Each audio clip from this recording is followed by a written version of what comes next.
Along the skeleton's been, or the individual's been in the ground. We hope to maybe find some clothing items or anything along that line that might help with assessing the age. The bone won't tell us that. Yeah, what do you need to find for you to say, okay, now we can figure out who this person is? Well, at this point, age is the only variable that have a reasonable handle on at this point. The gender or sex of the individual, that's difficult, especially if it's going to be at the younger end of the age range.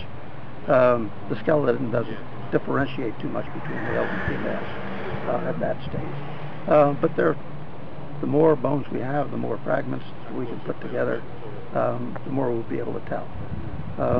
We'd like to be able to tell whether it's male or female, what the stature of the individual had been, whether they were tall, short, if there's any pathological or trauma indications on the material, just every little bit of evidence that we can glean from the bones.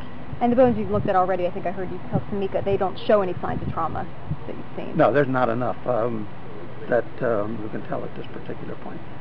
That's a little bit difficult because bone that's been buried for any length of time like that, the weight of the ground on top of it can ineffectively, or in effect, break the bones, crush the bones. So this is post-mortem trauma as opposed to trauma at the time of death and so forth. So that can be gleaned. The more material we have, the better we'll be able to answer some of those questions.